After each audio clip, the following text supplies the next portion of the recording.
Okay, good guys, no? Mayroon tayong service dito na Panasonic, no? Automatic washing machine. So, ang problema nito guys, mayroon siyang error na U12, no? Ayaw mag-spin, ayan, no? U12 error, ayaw mag-spin dry. Okay sa wash, pero ayaw mag-spin dry, no? So, ito ngayon ang ating titingnan kung anong problema, no? Kasi nga, sabi ng customer, na-check niya daw ito, no?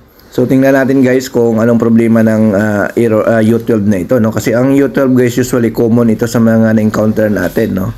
Pero ang sabi ng customer guys, na-check niya daw, maring wala daw problema doon sa lead sensor na pinapalitan natin. So, tingnan natin guys, no? Kung anong problema ng washing machine na ito. Bakit ayaw niyang mag-spin. No? So, ayan guys, no? Nilinis natin konti. Binuksan natin dito yung pinakailalim, no? Ilalim ng cover, no? Nandito kasi nakalagay guys yung pinaka lead sensor na nagko-cause ng U12 error, no? So tingnan natin guys, no? Sa ilalim mo, yan.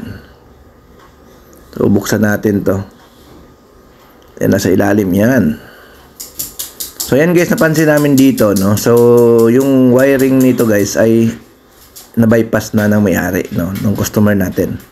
So na-bypass na nila yung wiring nito, no? Supposed to be guys, kung may problema sa lead sensor, gagana na sana ito, no? So, dapat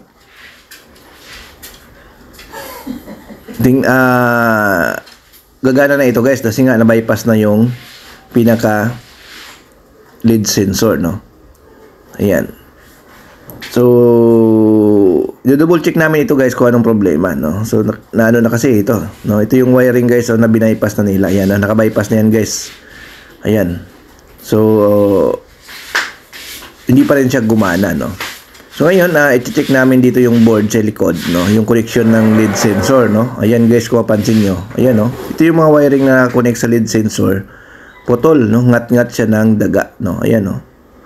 Ayan, putol siya. So, ito ang naging issue. Ito yung naging problema ng U12 error, no? Yung wiring na mapunta doon sa lead sensor, nangat-ngat siya ng daga. Kaya, nag-i-error pa rin siya kahit na-bypass na yung pinaka lead sensor, no? So kapag ganun guys, may encounter nyo, no? Nagpalit na kayo ng lead sensor, U12 error pa din, double check nyo yung wiring, no? Papunta dito sa main board. So ito yung socket na nag-iisa sa dulo. Yan po yung pinaka connection ng lead sensor, no? So ayan guys, testing natin, okay na, gumana na siya, no? Ayan, no? Hindi na siya naglabas ng error, no? So okay na po ito, no? So yun lang guys ang naging problema, no? So nandito tayo ngayon guys sa Tanawan, Batangas, nag-service, no? So, yun, no? So, okay na ito, guys, no? Okay? Sa mga gusto mag-order ng lead sensor, available sa amin. Bye-bye!